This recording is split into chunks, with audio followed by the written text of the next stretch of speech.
Question है, चंद्रमुखी शब्द में समास है। सर टाइम बहुत कम देते हैं, इसलिए मैं थोड़ा फास्टली लेती हूँ। चंद्रमुखी समास में शब्द में समास है। ये क्वेश्चन भी EMRS प्रिंसिपल एग्जाम में पूछा गया, 2023 का क्वेश्चन है। ऑप्शन है द्वंद्व समास, द्विगु समास, कर्मधारय समास, बहुव्रीहि समास। तो आप लोग इसका कर्मधारय समास बिल्कुल सही, ये ऑप्शन आपका कर्मधारय समास है। चलिए आइए समास के बारे में थोड़ी सी और जानकारी लेते हैं। समास समास संस्कृत और हिंदी व्याकरण का एक महत्वपूर्ण हिस्सा है।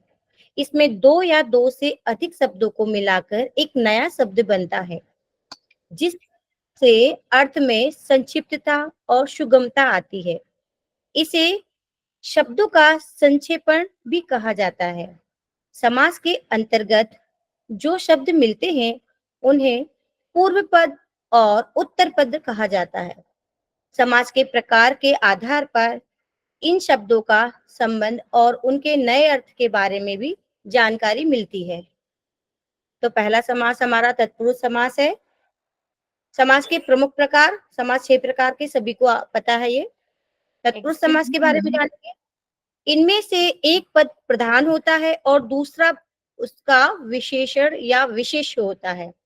यह सामान्यतः कारक संबंध से बनता है। उदाहरण के लिए राजकुमार, राजकुमार राजा का पुत्र, देवालय देवताओं का मंदिर। ये हमारे तत्पुरुष समास के बारे में है। सेकंड, द्वंद्व समास। जब भी दो किसी बातों में द्वंद्व हो, जैसे इनमें से दोनों पद सामान्य महत्व रखते हैं और दोनों का संयुक्त रूप होता है। उदाहरण माता पिता, माता और पिता, राम लक्ष्मण, राम और लक्ष्मण। द्वंद्व समास में एक दो उदाहरण लिए थे, आगे देखते हैं। थर्ड, बहुवीर्य समास। अक्सर बहुवीर्य और कर्मधारय में बड़ी कंफ्यूजन हो जाती है। चलिए पहले बहुवीर्य समास देखते हैं। इसमें दोनों पद मिलकर किसी तीसरे का बोध कराते हैं। इसे परक समास भी कहा जाता है। उदाहरण पीतांबर, पीला अंबर पहनने वाला या पीला वस्त्र धारण करने वाला, तो भगवान विष्णु को बोला गया है। चक्रपाणी, चक्र धारण करने वाला, भगवान विष्णु।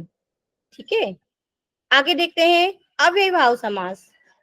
इसमें पहला पद अव्यय होता है और दूसरा पद उसके साथ मिलकर नया अर्थ देता है। उदाहरण उपर्युक्त, ऊपर दिया हुआ, यथा समय, समय के अनुसार। नेक्स्ट, कर्मधारय समास। कर्मधारय समास, इसमें विशेषण और विशेष के संबंध से समास बनता है, जिसमें दोनों पद मिलकर एक ही संज्ञा या विशेषण को सूचित करते हैं। उदाहरण नील कमल, नीला कमल, लघु पुस्तक, छोटी पुस्तक। कर्मधारय समास और बहुवीर्य समास में कुछ मैं स्लाइड नहीं शो कर पाई हूँ, पर मैं बताने वाली हूँ आपको। जैसे नीलकंठ है, तो ये जो शब्द है नीलकंठ, ये नीला है कंठ जिसका, अर्थात शिव, तो ये बहुवीर्य समास में आएगा। ठीक है, और नीला है कंठ, ये कर्मधारय, ये वाला दोनों में आएगा। फिर जैसे आपने लंबोदर के बारे में पढ़ा होगा, मोटे पेट वाला, लंबोदर मोटे पेट वाला, ये कर्मधारय समास भी है। और लंबा है उदर जिसका, अर्थात गणेश जी, तो ये भी बहुवीर्य में आएगा। इन दोनों को लेके थोड़ा सा कंफ्यूजन बन जाता है। नहीं मैम, इसमें भी अभी जो क्वेश्चन पूछा था चंद्रमुखी, तो चंद्रमा जैसा मुख है जिसका, ये भी तो हो सकता था। जी है, चंद्रमा जैसा मुख है जिसका, बिल्कुल सही जी।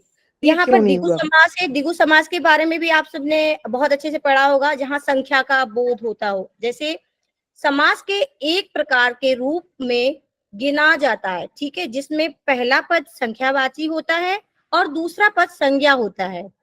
इस समास में दोनों पद मिलकर एक विशेष अर्थ प्रकट करते हैं, जो अक्सर एक से अधिक वस्तुओं या तत्वों का बोध कराता है। इसमें द्वि का अर्थ दो और गु का अर्थ गुणक या संख्यावाची है, परंतु इसका उपयोग केवल दो तथा सीमित नहीं है, बल्कि अन्य संख्याओं के लिए भी होता है। यह तत्पुरुष समास का ही एक प्रकार माना जाता है। उदाहरण, त्रिलोकी, 3 लोक, विग्रह 3 लोक वाली त्रिलोकी, ठीक है। चतुर्भुज, 4 भुजाएं, विग्रह करेंगे 4 भुजाओं वाला। द्वारिश, 2 राजा, 2 ऋषि, 2 राजा वाले। एक वर्षीय, 1 वर्ष का या 1 वर्षीय। चौराहा, इस टाइप का भी द्विगु समास में ही आएगा ये, ठीक है। नेक्स्ट देखते हैं। बस इतना ही था आज के लिए। Thank you so much. इसका क्यूज आगे करेंगे, ठीक। अब मैं आमंत्रित करती हूँ पुखराज सर को, जो अपनी RTI वाली क्लास लेकर आप सभी को पढ़ाएंगे। आदरणीय पुखराज सर आमंत्रित हैं।